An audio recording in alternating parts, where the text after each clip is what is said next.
어느 날 편지 한 통이 왔다. 나는 편지를 본 순간 숨이 멎어버렸다. 그건 편지가 아닌 부고장이었다.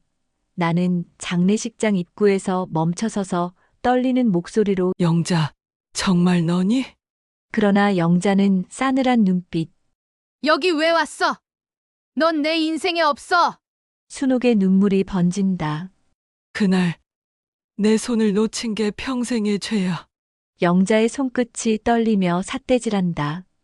넌 날 버렸어. 입양 가버린 배신자.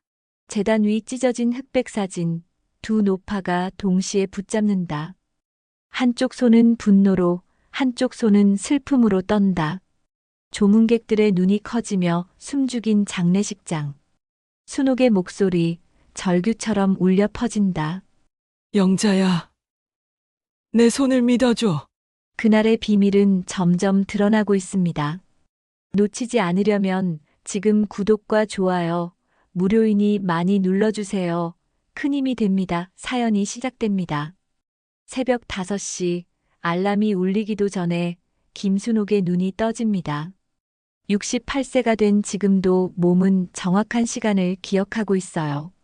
남편이 세상을 떠난 지 벌써 10년이 흘렀지만 여전히 침대 반쪽은 비워두고 잠을 청하는 습관이 남아 있습니다. 빈 공간을 바라보며 순옥은 깊은 한숨을 내쉬어요. 여보, 오늘도 혼자구나. 순옥은 남편의 사진이 걸린 벽을 바라보며 속삭입니다.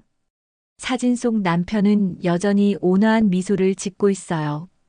그 미소가 때로는 위로가 되고 때로는 더욱 외로움을 깊게 만들기도 합니다.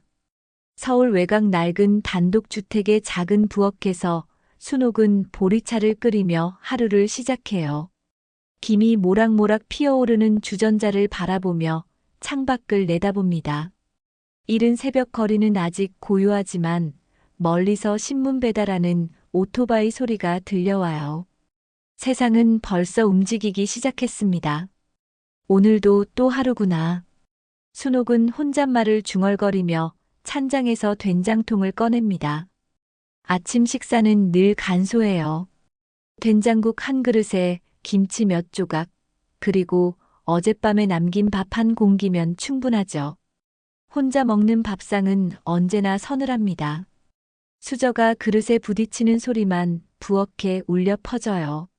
밥을 먹으면서도 순옥의 시선은 자꾸 빈 의자를 향합니다. 남편이 앉았던 자리, 그리고 더 오래전 아이들이 앉았던 자리들이에요. 지금은 모두 떠나고 순옥만 남았습니다. 젓가락을 놓으며 순옥은 깊게 숨을 들이마셔요. 7시가 되자 순옥은 장바구니를 들고 집을 나섭니다. 문을 잠그며 뒤를 돌아보는데 집이 유독 쓸쓸해 보여요. 시장까지는 걸어서 10분 거리입니다. 아침 공기가 차갑게 뺨을 스치지만 기분이 나쁘지 않아요. 오히려 이런 고요한 순간들이 마음을 편안하게 해줍니다. 길을 걸으며 순옥은 동네 풍경을 살펴봅니다. 어느새 많은 것들이 변했어요. 예전에 있던 구멍가게는 편의점이 되었고 낡은 주택들은 하나둘 신축 빌라로 바뀌고 있습니다. 변화하는 세상 속에서 자신만 그대로인 것 같아 씁쓸한 기분이 들어요. 순옥 씨, 오늘도 일찍 나오셨네요. 채소가게 사장님이 반갑게 인사를 건넵니다. 순옥은 미소를 지으며 고개를 끄덕여요. 이런 소소한 인사들이 하루 중 가장 따뜻한 순간이랍니다. 사장님은 50대 중반의 넉넉한 체구를 가진 분이에요. 언제나 친절하게 대해주셔서 순옥은 감사한 마음을 갖고 있습니다. 배추 좀 골라주세요. 크고 싱싱한 걸로요. 김치 담그시려고요? 이것 보세요. 얼마나 잎이 두툼한지. 사장님은 배추를 하나씩 골라가며 설명해 줍니다. 순옥은 고개를 끄덕이며 듣고 있어요. 이런 대화가 없다면 하루 종일 말 한마디 하지 않고 지날 날도 많을 거예요. 요새 배추값이 많이 올랐죠? 순옥이 걱정스럽게 묻습니다. 그러게 말이에요. 기후가 이상해져서 농사짓기가 힘들다고 하더라고요. 사장님도 고개를 저으며 한숨을 내쉽니다. 이런 일상적인 대화들이 순옥에게는 소중한 소통의 시간이에요. 당근, 무, 대파까지 장바구니에 담고 나니 제법 무거워졌습니다. 하지만 순옥은 이 무게가 싫지 않아요. 살아있다는 증거 같거든요. 집으로 돌아가는 길에 순옥은 공원 벤치에 잠시 앉아 쉬어갑니다.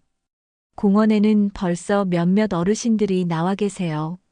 어떤 분은 혼자 라디오를 들으며 체조를 하고 어떤 분들은 둘씩 짝을 이루어 이야기를 나누고 있어요. 순옥은 그런 모습들을 바라보며 부러움을 느낍니다. 함께 이야기 나눌 사람이 있다는 것, 그것이 얼마나 소중한 일인지 새삼 깨닫게 되어요.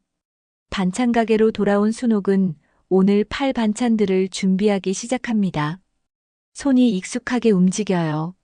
물을 썰고 양념을 재고 콩나물을 다듬는 일련의 과정들이 기계처럼 자연스럽습니다. 이 일을 시작한 지도 벌써 7년이 흘렀어요. 남편이 세상을 떠난 후 생계를 위해 시작한 일이었는데 이제는 삶의 중심이 되어버렸습니다. 칼질을 하면서도 순옥의 마음은 복잡해요. 때로는 이런 반복적인 일상이 지겹게 느껴지기도 하지만 동시에 이 일이 없다면 하루를 어떻게 보내야 할지 막막하기도 합니다. 일이 있어서 다행이라고 스스로를 위로하며 계속 손을 움직입니다. 오전 10시가 되자 첫 손님이 들어왔어요. 단골 손님인 젊은 아주머니입니다. 어머니, 오늘도 일찍 문 여셨네요. 콩나물 무침이랑 시금치나물 좀 주세요. 네, 금방 포장해 드릴게요. 순옥은 정성스럽게 반찬을 담아줍니다. 어머니가 만드신 반찬이 제일 맛있어요. 저희 아이들도 어머니 반찬만 찾아요. 손님의 말에 순옥은 얼굴이 환해집니다. 고마워요. 정성껏 만들고 있어요. 이런 말 한마디가 순옥에게는 큰 위로가 되어요. 손님이 나간 후 순옥은 가게 앞을 쓸며 생각에 잠깁니다. 손님의 아이들 이야기를 들으니 문득 자신의 과거가 떠올라요. 자신에게도 한때는 그런 시절이 있었는데 지금은 모든 것이 추억 속에만 남아 있습니다. 점심시간이 되자 손님들이 몰려들기 시작해요. 어머니, 오늘은 뭐가 맛있어요? 김치찌개용 김치 있어요? 멸치볶음 좀 주세요. 바쁘게 손님들을 응대하느라 순옥은 점심을 거를 뻔했습니다. 오후가 되어 손님들이 뜸해지자 순옥은 컵라면으로 간단히 점심을 때웁니다. 가게 안에서 혼자 먹는 라면이지만 나름 맛이 있어요. 무엇보다 바쁘게 일하고 난 후에 휴식 같은 느낌이 좋습니다. 해가 지고 나서야 순옥은 가게 문을 닫습니다. 하루 매출을 정리하며 장부에 적어 넣어요. 많지도 적지도 않은 수입이지만 혼자 살기엔 충분합니다. 무엇보다 이 일이 있어서 하루하루를 버텨낼 수 있어요. 장부를 덮으며 순옥은 오늘 하루도 무사히 지나갔다고 스스로에게 말해줍니다. 집으로 돌아온 순옥은 저녁을 간단히 때우고 거실 소파에 앉습니다. 텔레비전을 켜지만 소리만 들릴 뿐 화면은 제대로 보지 않아요. 드라마에서 나오는 가족들의 웃음소리가 오히려 마음을 더 외롭게 만듭니다. 문득 서랍이 떠올라요. 순옥은 천천히 일어나 안방으로 향합니다. 오래된 서랍을 열면 맨 아래쪽 옷가지들 사이에 조심스럽게 감춰둔 것이 있어요. 찢어진 흑백 사진 한 장입니다. 사진 속에는 두 명의 어린 소녀가 서 있어요. 한 명은 순옥 자신이고 다른 한 명은 순옥의 손이 떨립니다.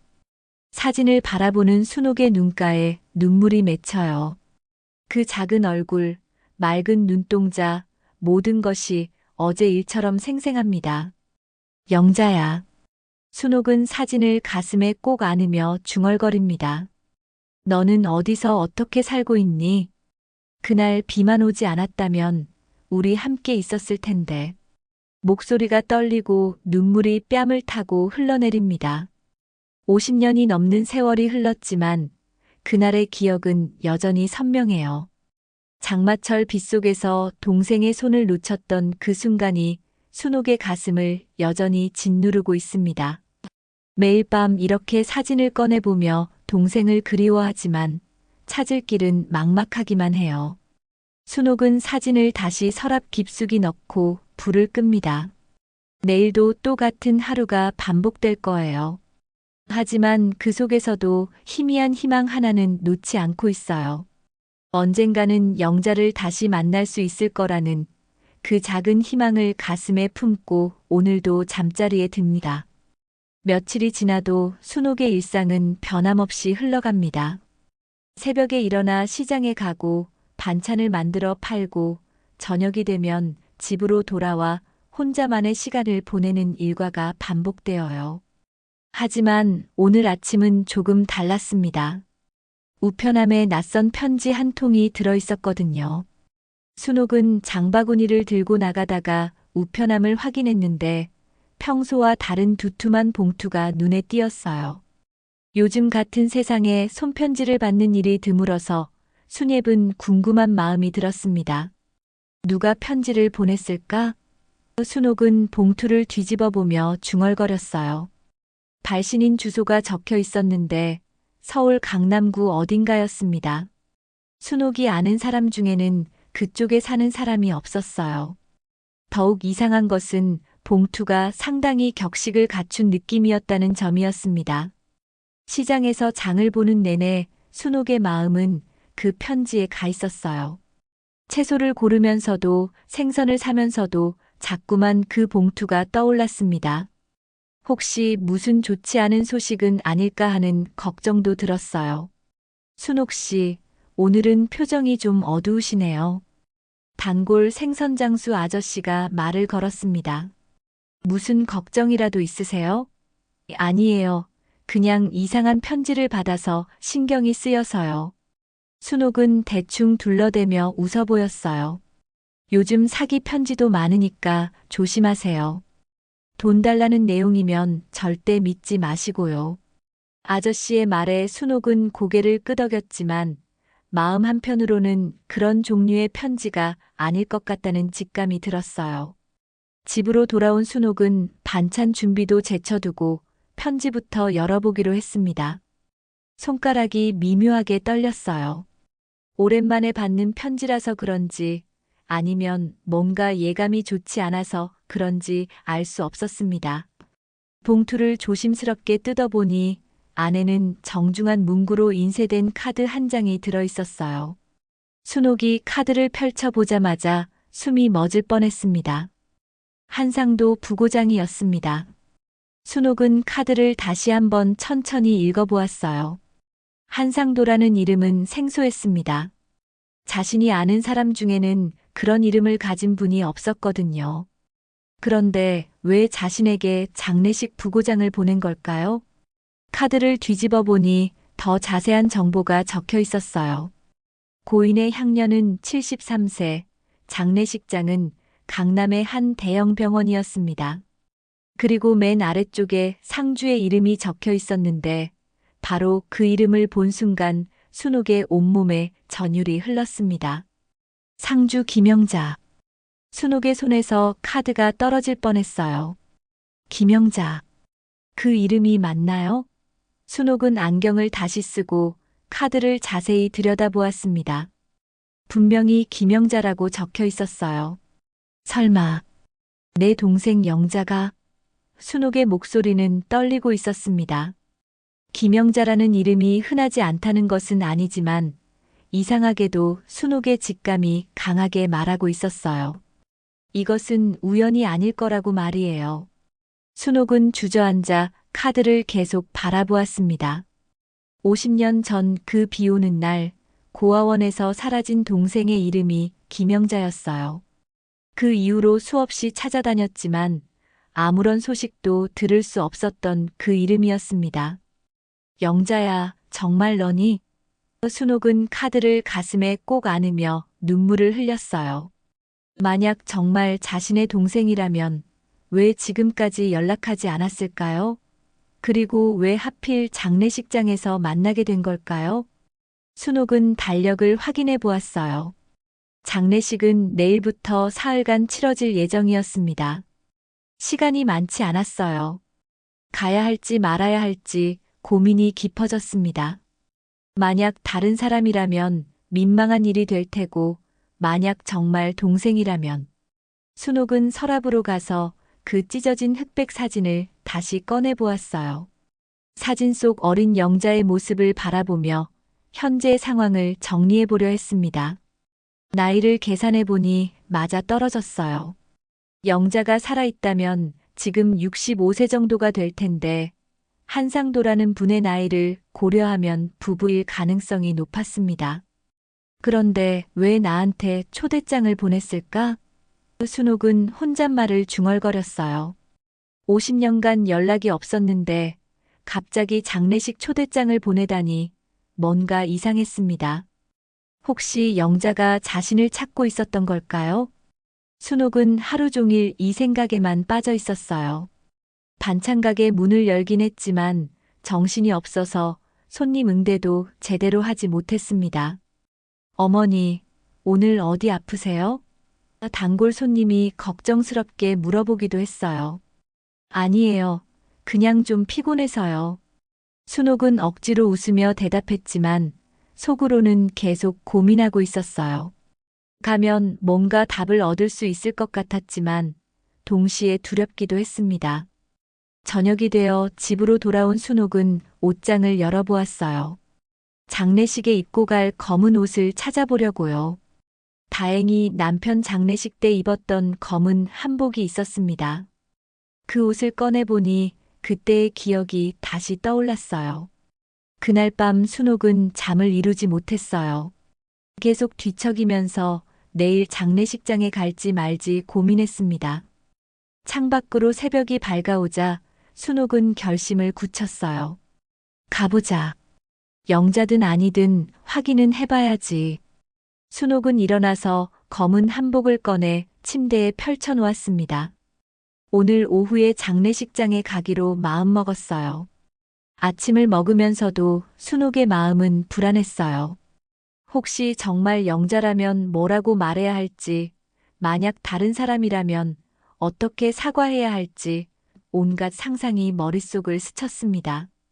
점심을 거르고 순옥은 검은 한복으로 갈아입었어요. 거울을 보니 10년 전보다 더 늙어 보였지만 그래도 단정한 모습이었습니다. 장례식장 주소를 다시 한번 확인하고 지하철 노선도 미리 알아보았어요. 영자야, 정말 너라면. 순옥은 집을 나서며 가슴속으로 기도했습니다. 50년 만에 재회가 될 수도 있는 이 순간을 위해 마음을 단단히 먹고 발걸음을 재촉했어요. 지하철을 타고 강남역으로 향하는 동안 순옥의 마음은 천갈래만 갈래로 흔들렸습니다. 손에는 장례식 초대장을 꼭 쥐고 있었고 가슴은 두근두근 뛰고 있었어요. 지하철 창문에 비친 자신의 모습을 보니 긴장한 기색이 역력했습니다. 영자야, 정말 너일까? 순옥은 속으로 계속 되뇌었어요. 50년이라는 긴 세월이 흘렀으니 서로 알아볼 수 있을지도 의문이었습니다. 하지만 혈육의 정이라는 게 있지 않을까요? 분명 뭔가 느낄 수 있을 거라고 스스로를 다독였어요. 병원에 도착해서 장례식장을 찾아가는 길도 쉽지 않았습니다. 큰 병원이라 그런지 복잡하고 사람들도 많았어요. 안내 데스크에서 길을 물어보고 나서야 겨우 지하 장례식장을 찾을 수 있었습니다. 엘리베이터에서 내리자마자 흰 국화향이 코끝을 자극했어요. 장례식장 특유의 그 냄새였습니다. 순옥은 잠시 걸음을 멈추고 깊게 숨을 들이마셨어요. 남편 장례식 이후로 오랜만에 맡는 냄새였습니다. 복도를 따라 걸어가니 여러 개의 빈소가 보였어요. 각각 다른 고인들을 모시고 있는 곳들이었습니다. 순옥은 초대장을 다시 확인하며 한상도라는 분의 빈소를 찾았어요. 사무실이라고 되어 있었습니다. 사무실 앞에 도착했을 때 순옥의 다리가 후들거렸습니다. 문 앞에 서서 한참을 망설였어요. 정말 들어가야 할까요? 만약 틀렸다면 얼마나 민망할까요? 하지만 이미 여기까지 왔는데 돌아갈 수는 없었어요. 순옥은 용기를 내어 빈소문을 밀고 들어갔습니다. 안으로 들어서자 조용한 분위기 속에 여러 사람들이 앉아 있었어요. 대부분 중년이나 노년층이었고 모두 검은 옷을 입고 있었습니다. 영정사진이 걸린 제단을 바라보니 인자한 인상의 노신사가 보였어요. 한상도라는 분이겠구나 싶었습니다. 그런데 순옥의 시선은 곧 제단 앞에 서 있는 한 여인에게 고정되었어요. 검은 상복을 입은 그 여인은 고개를 숙이고 조문객들에게 인사를 받고 있었습니다. 순옥은 그 뒷모습을 바라보며 가슴이 쿵 내려앉는 것을 느꼈어요. 어딘지 모르게 익숙한 느낌이 드는 뒷모습이었거든요. 여인이 고개를 돌리는 순간 순옥의 숨이 멎었습니다. 주름진 얼굴이었지만 그 눈매와 인매는 순옥이 기억하던 어린 동생의 모습과 닮아 있었어요. 특히 눈가에 있는 작은 점 하나가 영자의 것과 똑같았습니다. 영자, 정말 너구나. 순옥은 속으로 중얼거리며 눈물이 핑 돌았어요. 50년 만에 만나는 동생이었습니다. 그런데 이렇게 슬픈 자리에서 만나게 될 줄은 꿈에도 몰랐어요. 순옥이 조심스럽게 다가가자 영자가 고개를 들었습니다. 두 사람의 시선이 마주치는 순간 시간이 멈춘 것 같았어요. 영자의 표정이 놀라움에서 점점 차가운 분노로 변해갔습니다. 여기 왜 왔어? 영자의 목소리는 차갑고 날카로웠어요. 주변 사람들이 수군거리기 시작했습니다. 누구야? 왜 저렇게 나오지? 하는 소리들이 들려왔어요. 순옥은 당황했지만 최대한 침착하게 대답하려고 했어요. 영자야, 나야. 순옥이야. 내 언니. 하지만 영자는 더욱 차가운 시선으로 순옥을 노려보았습니다. 언니, 웃기지 마. 너 같은 사람은 내 인생에 없어. 영자의 말은 비수처럼 순옥의 가슴을 찔렀어요. 주변 사람들의 시선이 더욱 따가워졌습니다. 무슨 일인지 궁금해하는 눈빛들이었어요. 영자야, 나야. 정말 나야. 순옥은 떨리는 목소리로 다시 말했지만 영자는 고개를 돌려버렸어요. 마치 순옥을 모르는 사람처럼 행동했습니다. 이때 중년 남성 하나가 일어나서 순옥에게 다가왔어요. 실례지만 어머니는 누구세요? 고인과 무슨 관계시죠? 그는 영자의 아들로 보였습니다. 저는 영자. 아니, 상주분의 언니예요. 순옥은 떨리는 목소리로 대답했어요. 하지만 영자가 즉시 부인했습니다. 언니 따위 없어요. 이분을 모르겠어요. 영자의 단호한 목소리에 분위기가 더욱 어색해졌어요.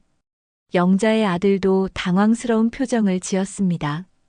순옥은 서 있기조차 힘들었어요. 50년 만에 만난 동생이 자신을 이렇게 차갑게 대할 줄은 상상도 못했거든요. 눈물이 뺨을 타고 흘러내렸습니다. 영자야, 왜 이래? 나를 진짜 모르겠어? 순옥은 애절한 목소리로 물었지만 영자는 대답하지 않았어요. 그저 차가운 시선으로 순옥을 바라볼 뿐이었습니다. 주변 조문객들이 수군거리기 시작했어요. 저분이 김영자 씨 언니라더라. 근데 왜 평생 찾아오지도 않았대? 뭔가 사연이 있나 봐. 이런 소리들이 들려왔어요. 순옥은 억울했습니다.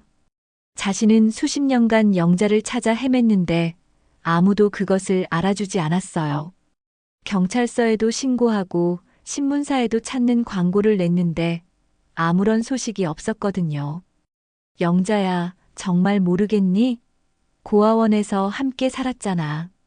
그날 장마 때문에. 순옥이 말하려는 순간 영자가 벌떡 일어났어요. 고아원 얘기는 하지 마. 영자의 목소리에 분노가 가득했어요. 그 지옥 같은 곳 얘기는 듣기도 싫어. 영자의 반응에 순옥은 더욱 당황했습니다. 영자의 아들이 어머니를 달래려고 했지만 영자는 계속 흥분 상태였어요. 엄마, 진정하세요. 아버지 빈소에서. 하지만 영자는 듣지 않았습니다. 순옥은 무엇이 잘못된 건지 이해할 수 없었어요. 분명 자신의 동생이 맞는데 왜 이렇게 적대적으로 나오는 걸까요? 혹시 자신이 뭔가 크게 잘못했던 걸까요? 빈소 안의 분위기는 점점 더 어색해졌어요. 다른 조문객들도 어떻게 반응해야 할지 모르는 상황이었습니다. 순옥은 이런 상황을 만든 것이 미안해서 고개를 숙였어요. 미안해요. 소란을 피워서. 순옥은 작은 목소리로 사과했지만 영자는 여전히 차가운 반응이었어요. 마치 순옥의 존재 자체가 불편한 것 같았습니다. 순옥은 어떻게 해야 할지 몰라 그 자리에 서 있었어요. 돌아가야 할지 아니면 계속 있어야 할지 갈피를 잡을 수 없었습니다. 하지만 한 가지는 확실했어요. 이 사람이 바로 자신이 50년간 찾아 헤맸던 동생 영자라는 것이요. 그런데 왜 영자는 자신을 이렇게 미워하는 걸까요? 과연 그들 사이에 무슨 일이 있었던 걸까요? 순옥의 마음은 혼란스럽기만 했습니다. 빈소 안의 어색한 분위기는 계속 이어졌습니다. 순옥은 벽 한쪽에 조용히 서 있었고 영자는 여전히 차가운 표정으로 조문객들을 막고 있었어요. 하지만 두 사람 사이의 긴장감은 누구나 느낄 수 있을 정도였습니다. 조문객들이 하나둘씩 들어오면서 상황은 더욱 복잡해졌어요. 김영자 씨, 저분이 언니분이라고 하시던데. 한 조문객이 조심스럽게 물어보자 영자는 단호하게 고개를 저었습니다. 아니에요. 그런 분 모릅니다.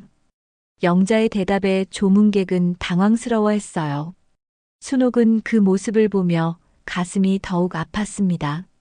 동생이 자신의 존재를 완전히 부정하고 있는 거나 다름없었거든요.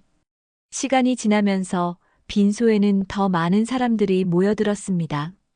고인의 직장 동료들, 친구들, 그리고 친족들로 보이는 분들이었어요. 그들은 모두 영자에게 위로의 말을 건네며 예를 표했습니다.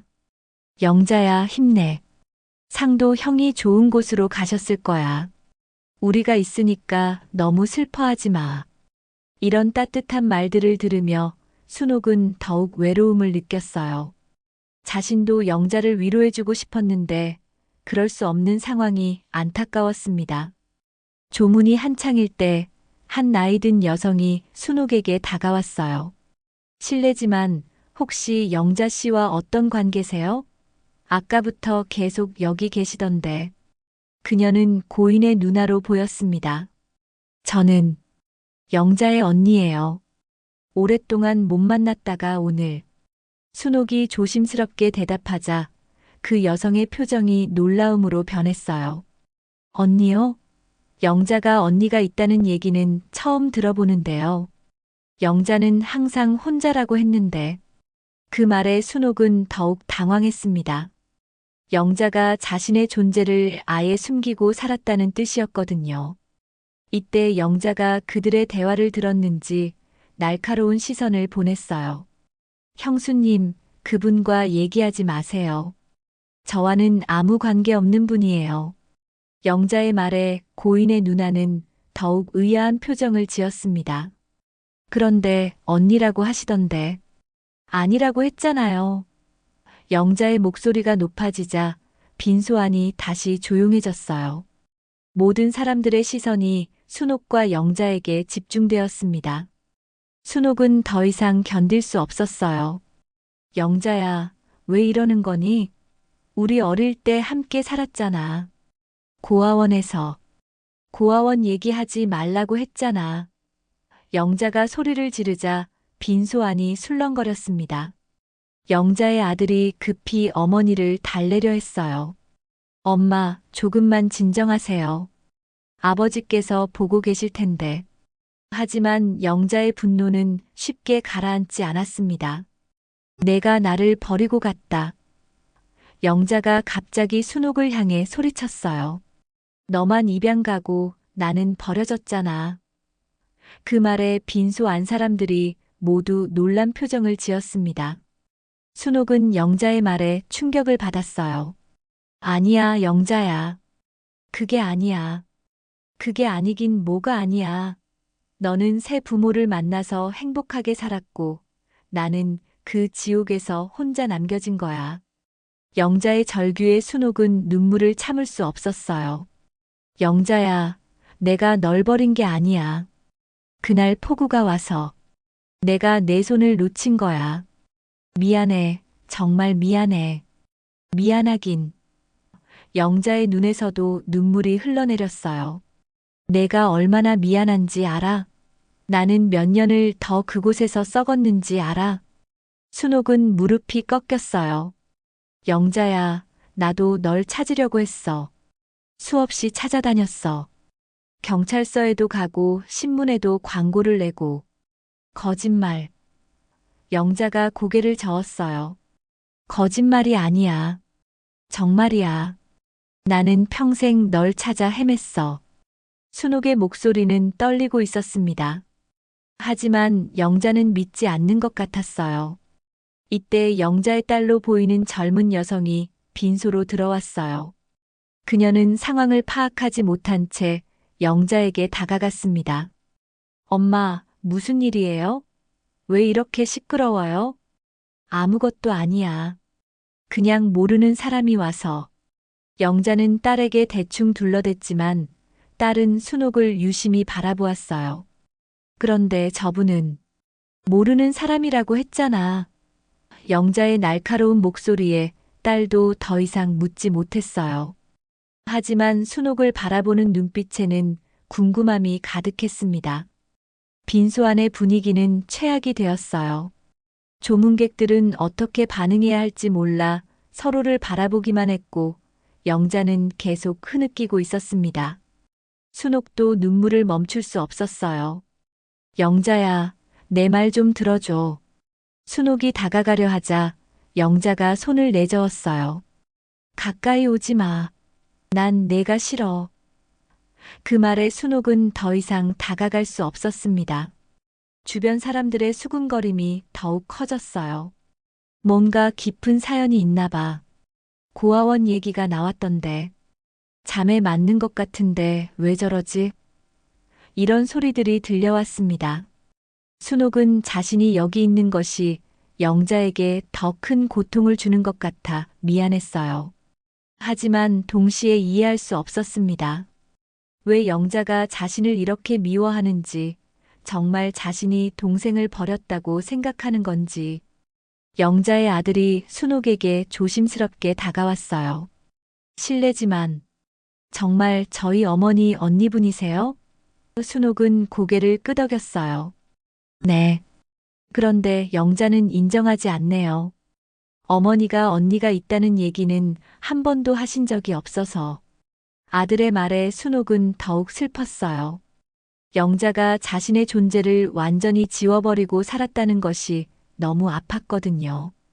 혹시 어머니와 어떤 일이 있었던 건가요? 아들이 조심스럽게 물었지만 순옥은 대답하기 어려웠어요. 자신도 정확히 무슨 일인지 모르겠거든요. 빈소는 여전히 어수선했고 영자는 계속 울고 있었습니다.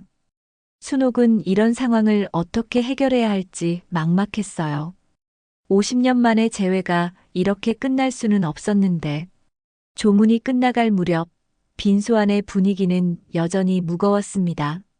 영자는 조문객들을 배웅하느라 바빴지만 순옥을 향한 차가운 시선은 변하지 않았어요. 순옥은 구석진 자리에서 조용히 지켜보고 있었습니다. 대부분의 조문객들이 떠나고 나자 영자의 가족들만 남게 되었어요. 영자의 아들과 딸, 그리고 몇몇 친척들이었습니다. 그들은 장례 준비를 정리하면서 조용히 이야기를 나누고 있었어요. 이때 영자의 딸이 제단 뒤쪽에서 낡은 나무 상자 하나를 발견했어요. 엄마, 이게 뭐예요? 아버지 물건인가요? 딸이 상자를 들고 영자에게 물었습니다. 영자는 그 상자를 보더니 잠시 멈칫했어요. 그건 아버지가 보관하시던 거야. 건드리지 마. 하지만 딸의 호기심은 쉽게 가라앉지 않았습니다. 그런데 엄마 이름이 적혀 있어요. 김영자라고. 딸이 상자 겉면을 가리키며 말하자 영자의 표정이 굳어졌어요. 그냥 내려놔. 중요한 게 아니야. 하지만 아들이 딸을 도왔어요. 엄마, 아버지께서 왜 이걸 보관하셨을까요? 열어봐도 될까요? 영자는 망설였지만 결국 고개를 끄덕였습니다. 그럼 조심히 열어봐. 상자를 여는 순간 안에서 수십 통의 오래된 편지들이 나왔어요. 편지 봉투들은 누렇게 발해 있었고 모두 같은 필체로 쓰여 있었습니다. 딸이 그중 하나를 꺼내 읽어보려 하자 순옥의 심장이 쿵 내려앉았어요. 편지 겉봉에는 분명히 김영자에게라고 적혀 있었고 발신인은 김순옥이었습니다. 순옥은 자신의 눈을 의심했어요. 분명 자신이 보낸 편지들이었거든요. 이게 뭐지?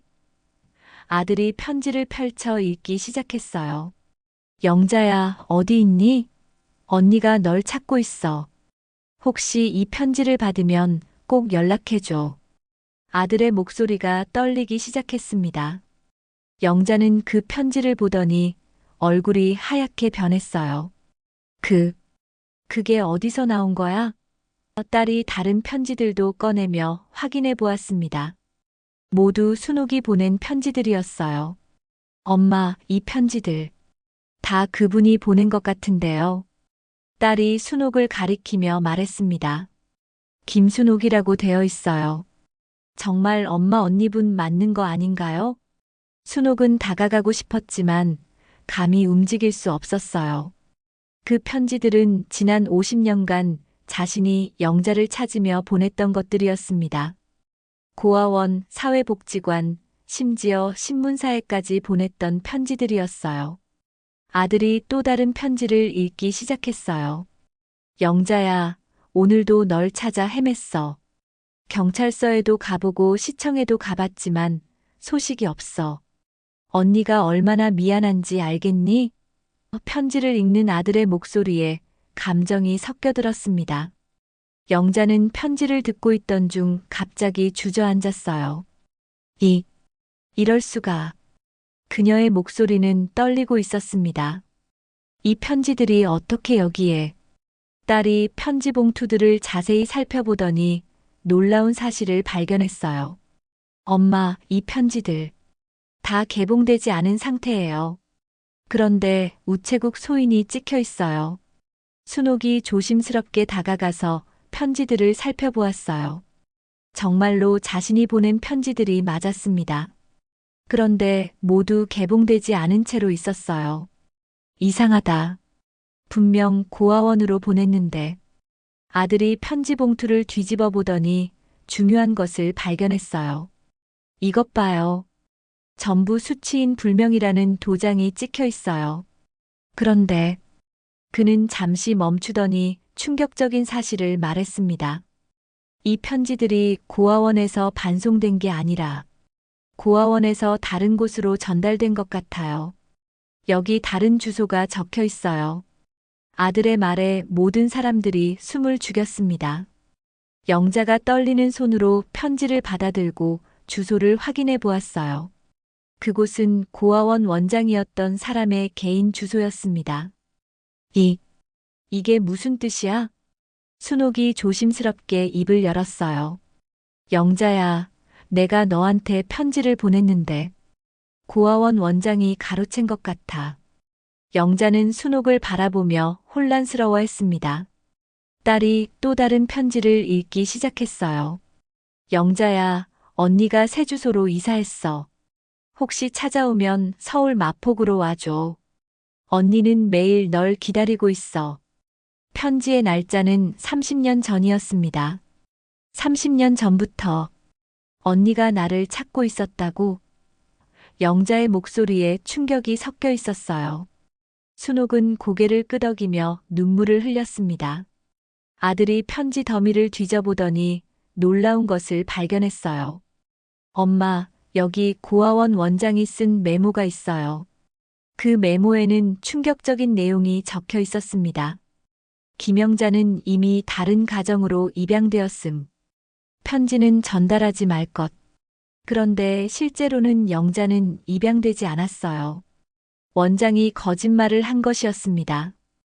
영자는 그 메모를 보더니 분노에 떨었어요. 원장이 편지를 가로챘다고? 순옥도 그 사실을 알고 충격에 빠졌습니다. 그래서 내 편지가 너에게 전달되지 않았구나. 딸이 계속 편지들을 읽어주었어요. 영자야, 언니는 매일 밤 널 생각하며 울고 있어. 언니가 내 손을 놓쳤던 그날을 후회하지 않은 날이 없어. 편지의 내용은 모두 영자를 그리워하는 마음으로 가득했습니다. 영자는 편지들을 보며 눈물을 흘리기 시작했어요. 하지만 여전히 분노가 가시지 않았습니다. 그래도 넌 새 삶을 살았잖아. 난 이 지옥에서 평생 버려져 살았어. 영자야. 순옥이 다가가려 하자 영자가 소리쳤어요. 아니야. 편지는 못 받았을지 몰라도 넌 행복하게 살았잖아. 난 아무도 없이 혼자 살아야 했어. 순옥은 무너진 듯 말했어요. 내가 살아온 삶이 무슨 소용이 있니? 너 없는 반쪽짜리 삶이었는데. 그 말에 영자도 잠시 멈칫했지만 여전히 화가 나 있었습니다. 편지들이 쏟아져 나오면서 진실이 드러났지만 50년간 쌓인 오해와 상처는 쉽게 치유되지 않을 것 같았어요. 영자의 마음속 깊은 곳에는 여전히 버림받았다는 상처가 남아 있었습니다. 순옥은 쓰러지듯 장례식장 바닥에 주저앉았어요. 편지들을 보며 50년간의 그리움과 미안함이 한꺼번에 몰려왔습니다. 동생을 찾기 위해 했던 모든 노력들이 원장 한 사람 때문에 물거품이 되었다는 사실이 너무나 억울했어요. 밤이 깊어가면서 장례식장은 점점 조용해졌습니다. 대부분의 조문객들이 돌아가고 이제 영자의 가족들과 순옥만이 빈소에 남아 있었어요. 편지들이 흩어진 바닥을 바라보며 모두들 말없이 앉아 있었습니다. 순옥은 여전히 바닥에 주저앉아 있었고 영자는 의자에 앉아 편지 한 통을 계속 들여다보고 있었어요. 그 편지는 20년 전에 순옥이 보낸 것으로 남편과 함께 작은 반찬 가게를 시작했다는 내용이었습니다. 언니가 정말 나를 찾고 있었구나. 영자가 작은 목소리로 중얼거렸어요. 아들이 어머니 옆에 앉으며 조심스럽게 말했습니다. 엄마, 이제 오해가 풀린 거 아닌가요? 하지만 영자의 표정은 여전히 복잡했어요. 오해가 풀렸다고 해서 지난 50년이 사라지는 건 아니야.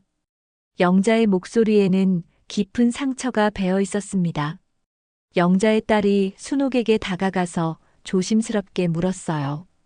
고모님, 정말 저희 엄마를 그렇게 오랫동안 찾아다니셨어요? 순옥은 고개를 끄덕이며 눈물을 닦았습니다. 하루도 빠짐없이 너희 엄마를 생각했어. 경찰서도 가보고 신문사에도 찾는 광고를 냈고 사회복지관도 다 돌아다녔지. 순옥의 말에 영자가 조금씩 고개를 들었어요. 그런데 왜? 영자가 떨리는 목소리로 물었습니다. 왜 그날 내 손을 놓쳤어? 왜 나만 남겨두고 갔어? 그 질문에 순옥은 깊은 한숨을 내쉬었어요. 순옥은 천천히 일어나서 영자에게 다가갔습니다. 영자야, 그날 일을 정확히 기억해? 영자는 고개를 저었어요. 잘 기억 안 나. 비가 많이 오고 언니가 갑자기 사라졌다는 것만. 내가 그날을 말해줄게. 순옥이 영자 앞에 무릎을 꿇고 앉았어요. 그날 장마가 너무 심해서 고아원 마당이 온통 진흙탕이 되었어. 원장님이 우리에게 높은 곳으로 대피하라고 했지. 영자는 순옥의 말을 조용히 들었어요. 우리는 손을 꼭 잡고 언덕으로 올라가고 있었어. 그런데 갑자기 산사태가 일어났어. 흙더미가 우리를 덮치려고 했지. 순옥의 목소리가 떨리기 시작했어요.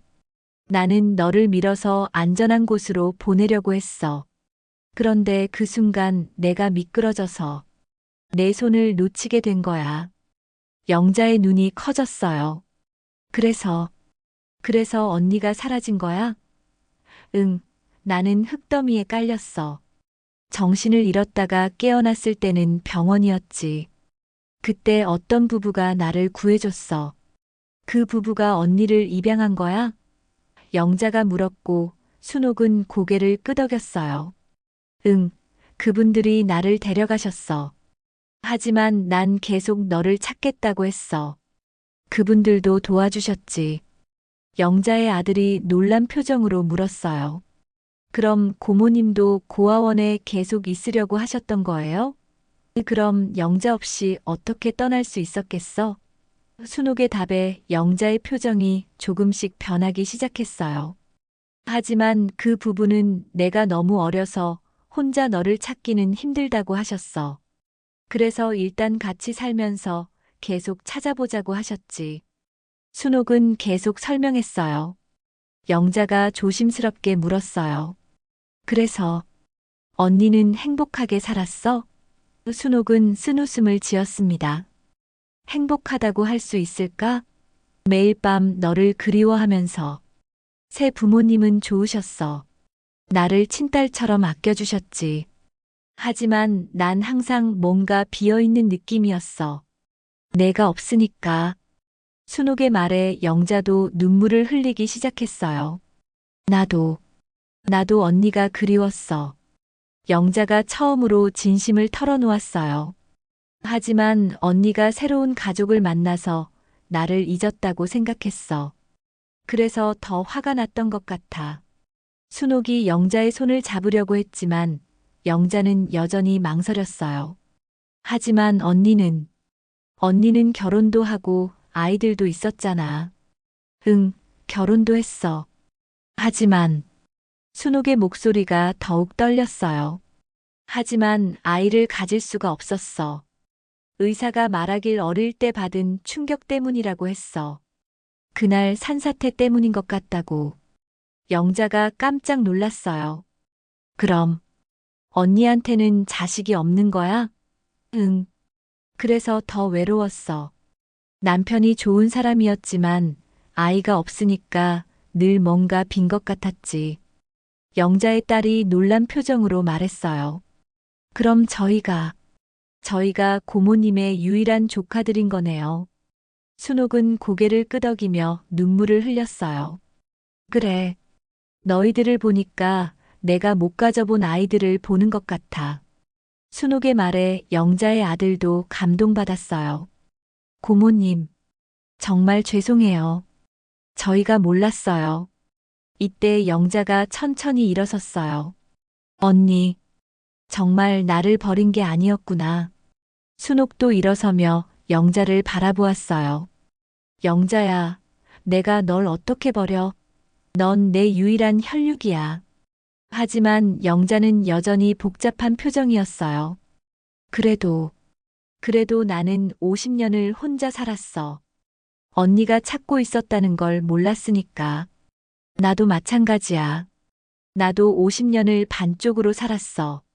순옥의 말에 영자가 조금씩 마음을 열기 시작했어요. 하지만 아직도 완전히 화해하기에는 시간이 필요해 보였습니다. 영자의 아들이 두 사람을 바라보며 말했어요. 엄마, 고모님, 이제 다시 만났으니까 좋은 것 아닌가요? 하지만 영자는 여전히 망설이고 있었어요. 쉽지 않아. 50년이라는 시간이. 영자의 말에 순옥도 이해한다는 표정을 지었어요. 괜찮아, 영자야. 천천히 생각해봐. 나는 기다릴 수 있어. 빈소는 다시 조용해졌지만 이제는 적대적인 침묵이 아니었어요. 서로를 이해하려고 노력하는 조심스러운 침묵이었습니다. 편지들이 밝혀낸 진실이 두 자매 사이의 벽을 조금씩 허물고 있었어요. 장례 마지막 날이 밝았습니다. 순옥은 어젯밤 장례식장 근처 여인숙에서 잠을 청했지만 한숨도 자지 못했어요. 계속 영자와의 대화가 머릿속을 맴돌았습니다. 아침 일찍 빈소로 향하는 발걸음이 무거웠어요. 빈소에 도착하니 영자는 이미 와 있었습니다. 밤새 고민했는지 얼굴이 많이 지쳐 보였어요. 두 사람은 서로를 바라보았지만 선뜻 말을 꺼내지 못했습니다. 언니, 어젯밤 잠은 잤어? 영자가 먼저 입을 열었어요. 목소리가 어제보다는 부드러워진 것 같았습니다. 순옥은 고개를 저으며 답했어요. 못 잤어. 너는? 나도. 계속 생각했어. 영자는 어젯밤 읽었던 편지들을 다시 정리하고 있었어요. 이 편지들을 보니까 언니가 정말 나를 찾고 있었구나 싶어. 순옥이 영자 옆에 조심스럽게 앉았어요. 영자야, 나는 하루도 널 잊은 적이 없어. 매일 밤 너를 생각했어. 영자는 편지를 만지작거리며 대답했습니다. 나도 알겠어. 이제는 알겠어. 하지만 영자의 목소리가 다시 떨리기 시작했어요. 하지만 언니가 없던 그 시간들은 어떻게? 나는 정말 혼자였어. 이때 영자의 아들이 들어와서 두 사람에게 다가왔어요. 엄마, 고모님, 아버지 영결식 준비를 해야 해요. 마지막 순간이 다가오고 있었습니다. 영결식이 시작되자 많은 사람들이 다시 모여들었어요. 고인을 배웅하는 마지막 시간이었습니다. 영자는 남편의 영정사진 앞에서 마지막 인사를 하고 있었어요. 순옥도 고인에게 절을 올렸습니다. 고마웠어요. 영자를 잘 돌봐주셔서. 속으로 말하며 깊이 절했어요. 만약 이분이 없었다면 영자는 더 힘든 삶을 살았을지도 모르거든요. 영결식이 끝나고 발인 준비가 시작되었어요. 관을 영구차에 옮기는 순간 영자가 갑자기 무너지듯 울음을 터뜨렸습니다. 여보, 미안해. 내가 언니를 못 알아봐서. 순옥은 영자를 부축하며 함께 울었어요. 두 사람의 50년 한을 아는 듯 주변 사람들도 모두 숙연해졌습니다. 하지만 아직 완전한 화해는 이뤄지지 않은 상태였어요. 화장장으로 가는 길에서 영자의 딸이 순옥에게 말했어요. 고모님, 엄마가 어젯밤 계속 편지를 읽으셨어요. 그러면서 많이 우셨어요. 순옥은 가슴이 아팠어요. 그래. 영자도 많이 힘들었겠구나. 순옥의 말에 딸이 고개를 끄덕였어요. 엄마가 평생 가족이 그리웠다고 하셨어요. 아버지와 저희가 있었지만 뭔가 허전했다고. 화장장에서의 마지막 순간까지 영자는 말이 없었어요. 관이 화장로 안으로 들어가는 것을 바라보며 조용히 눈물만 흘렸습니다. 순옥도 옆에서 함께 지켜보았어요. 모든 절차가 끝나고 집으로 돌아가려는 순간이었어요. 영자가 갑자기 순옥을 불렀습니다. 언니, 잠깐만. 순옥은 기대 반 걱정 반으로 영자를 바라보았어요. 언니, 혹시 그때 우리가 함께 찍은 사진 가지고 있어? 영자의 질문에 순옥의 가슴이 뛰기 시작했어요. 응, 가지고 있어. 항상 가지고 다녀. 순옥은 가방에서 그 찢어진 흑백 사진을 꺼냈어요. 50년간 간직해온 그 사진이었습니다. 영자는 그 사진을 보더니 깜짝 놀랐어요. 이게 그 사진이야? 영자도 자신의 지갑에서 사진 한 장을 꺼냈어요. 놀랍게도 그것은 순옥이 가진 사진의 다른 반쪽이었습니다. 영자야, 너도 가지고 있었구나. 순옥의 목소리가 떨렸어요. 두 사람은 동시에 사진 조각을 꺼내 들고 있었습니다. 마치 운명처럼 말이에요. 영자의 손이 떨리며 순옥의 사진 조각에 다가갔어요. 언니, 이걸 맞춰볼까? 순옥도 조심스럽게 자신의 사진 조각을 내밀었습니다. 두 조각이 맞춰지는 순간 완전한 사진이 되었어요. 어린 두 자매가 손을 잡고 서 있는 모습이었습니다. 그 순간 둘 다 눈물을 참을 수 없었어요. 우리 정말 자매였구나.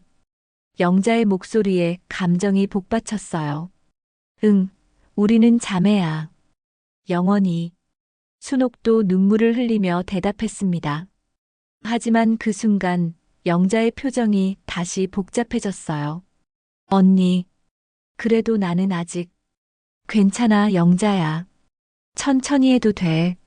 순옥이 영자의 마음을 이해한다는 듯 말했어요. 이때 한 조문객이 두 사람에게 다가왔어요. 나이든 남성으로 고인의 오래된 친구 같았어요. 실례지만 혹시 두 분이 자매분이세요? 네. 그런데 왜요? 영자가 대답하자 그 남성이 놀라운 말을 했어요. 사실 상도가 살아생전에 제게 말했어요. 영자 씨에게 언니가 있다고. 두 사람이 깜짝 놀랐어요. 뭐라고요? 남성은 계속 설명했습니다. 상도가 영자 씨가 자주 꿈에서 언니를 찾는다고 했어요. 그래서 혹시 언니를 찾아달라고 부탁하기도 했고요. 그래서 남편이 내게 초대장을 보내라고 했던 거야? 영자가 이해하기 시작했어요. 남성이 고개를 끄덕였습니다. 네, 상도가 돌아가시기 전에 만약 장례식을 치르게 되면 김순옥이라는 분을 꼭 찾아달라고 했어요.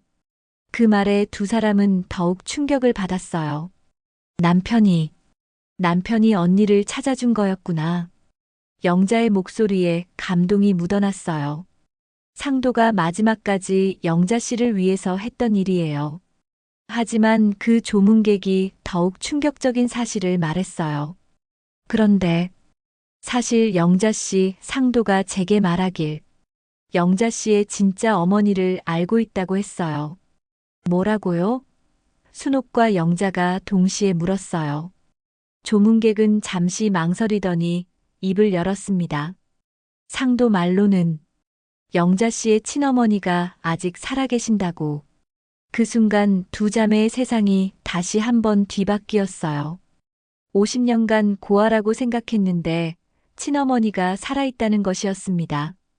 더 큰 진실이 드러나려 하고 있었어요. 조문객의 충격적인 말에 순옥과 영자는 한동안 말을 잇지 못했습니다. 친어머니가 살아있다는 것, 그것은 두 자매가 상상도 못했던 일이었어요. 50년간 고아라고 생각하며 살아왔는데 말이죠. 그게 정말인가요? 영자가 떨리는 목소리로 물었어요. 조문객은 고개를 끄덕이며 답했습니다. 상도가 거짓말할 이유는 없었어요. 그분이 오래전부터 두 분을 찾고 계셨다고 했거든요. 순옥이 믿기 어렵다는 표정으로 물었어요. 그럼 우리가 고아원에 맡겨진 이유는 뭐였을까요? 상도 말로는 어머니가 너무 어려서 기를 수 없어서 임시로 맡기신 거였다고 해요. 영자의 아들이 놀라며 끼어들었어요. 그럼 할머니가 계시다는 말씀이세요? 네. 그런데 지금은 치매를 앓고 계신다고 들었어요. 조문객의 말에 모두들 숙연해졌습니다. 어디 계세요? 순옥이 간절한 목소리로 물었어요. 인천의 한 요양원에 계신다고 했어요. 상도가 가끔 찾아뵈었다고 하더라고요. 영자는 그 말을 듣고 남편에 대한 고마움이 더욱 커졌어요. 여보가 나 몰래 그런 일까지 하고 있었구나. 눈물이 다시 흘러내렸습니다. 며칠 후 순옥과 영자는 함께 인천의 요양원을 찾았어요. 가는 길 내내 두 사람은 긴장했습니다. 과연 어떤 분일까, 자신들을 알아보실까 하는 궁금증과 걱정이 교차했어요.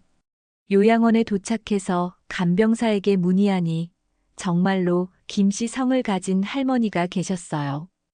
85세의 김정순 할머니였습니다. 그런데 치매가 심하셔서 가족도 잘 못 알아보세요. 두 자매는 조심스럽게 할머니 방으로 들어갔어요. 침대에 누워 계신 작은 체구의 할머니가 보였습니다. 순옥과 영자는 그 순간 뭔가 익숙한 느낌을 받았어요. 할머니, 영자가 조심스럽게 불러보았어요. 할머니는 천천히 고개를 돌리더니 두 사람을 바라보셨습니다. 흐릿한 눈빛이었지만 뭔가 반응이 있는 것 같았어요. 누구지? 할머니의 목소리는 가늘고 떨렸어요. 순옥이 다가가서 할머니의 손을 잡았습니다. 어머니, 저희는 갑자기 할머니의 눈에 눈물이 고였어요. 순옥아, 영자야. 비록 치매를 앓고 계셨지만 어머니의 본능은 딸들을 알아보고 있었습니다. 어머니, 두 자매가 동시에 할머니를 부르며 눈물을 흘렸어요. 할머니도 두 딸의 손을 꼭 잡으며 울음을 터뜨리셨습니다. 미안하다. 미안해. 할머니가 계속 사과하셨어요. 내가 너희들을 지키지 못했구나. 비록 기억이 흐릿하셨지만 딸들에 대한 미안함만은 또렷했습니다. 간병사가 설명해 주었어요. 할머니께서 평생 두 딸을 찾는다고 하셨어요. 순옥 영자라는 이름을 매일 부르시면서 그 말에 두 자매는 더욱 가슴이 아팠어요. 어머니, 이제 괜찮아요. 우리 다시 만났잖아요. 순옥이 할머니의 손을 어루만지며 말했어요. 영자도 할머니의 다른 손을 잡으며 고개를 끄덕였습니다. 할머니는 두 딸을 번갈아 바라보시며 환한 미소를 지으셨어요. 내 딸들, 내 예쁜 딸들이구나. 그 순간 세 모녀는 50년 만에 처음으로 함께 있었어요. 그날 이후로 순옥과 영자는 자주 만나게 되었습니다. 처음에는 어색했지만 시간이 지날수록 자매의 정이 되살아났어요. 어머니를 돌보는 일도 함께 하게 되었습니다. 언니 미안했어. 그때 너무 화를 냈어. 어느 날 영자가 순옥에게 진심으로 사과했어요. 괜찮아, 영자야. 나도 이해해. 너무 오랫동안 혼자였으니까. 이제 우리 다시는 떨어지지 말자. 영자의 말에 순옥이 고개를 끄덕였어요. 응, 이제는 정말 가족이야. 두 자매는 함께 고향 고아원이 있던 자리를 찾아가기도 했어요. 지금은 아파트 단지가 들어서 있었지만 그 자리에서 둘은 어린 시절을 회상했습니다. 영자야, 너 기억나? 우리가 여기서 별을 보며 소원을 빌었던 건? 응, 기억나. 언니랑 평생 함께 살자고 빌었지. 두 사람은 웃으며 그때의 추억을 나누었어요. 그 소원이 이제야 이뤄졌네. 순옥의 말에 영자도 환하게 웃었습니다. 그러게 늦긴 했지만 그래도 이뤄졌어. 순옥은 반찬 가게를 정리하고 영자 집 근처로 이사했어요. 두 자매는 매일 만나며 잃어버린 시간을 조금씩 메워갔습니다. 영자의 자녀들도 순옥을 진짜 고모처럼 따랐어요. 고모, 우리 아버지가 정말 좋은 일 하신 거죠? 영자의 딸이 말했어요. 그럼 너희 아버지는 천사였어. 우리를 다시 만나게 해주셨으니까. 어머니 김정순 할머니는 두 딸이 함께 오는 날이면 특히 기뻐하셨어요.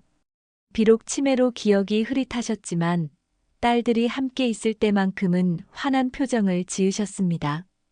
우리 딸들 참 예쁘다.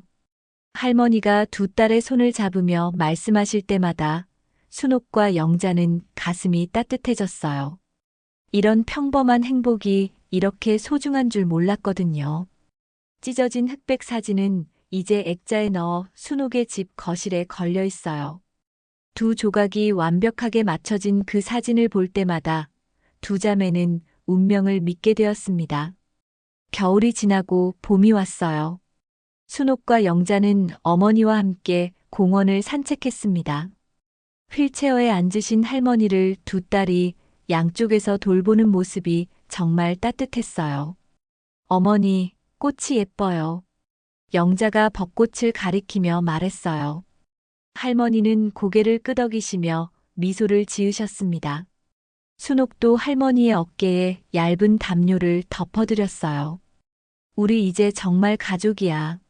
순옥이 영자를 바라보며 말했어요. 응, 완전한 가족. 영자도 환한 미소로 답했습니다. 벚꽃잎이 바람에 날리는 공원에서 새 모녀는 조용히 앉아 있었어요. 50년의 시간은 결코 짧지 않았지만 이제 다시 만난 이들에게는 앞으로의 시간이 더 소중했습니다. 늦었지만 찾은 가족, 그리고 서로를 향한 변하지 않는 사랑. 그것만으로도 충분히 행복한 결말이었어요. 여러분의 관심이 더 많은 이야기를 만들 힘이 됩니다. 좋아요와 구독 무료이니 많이 부탁드립니다. 끝까지 함께 해주셔서 감사합니다.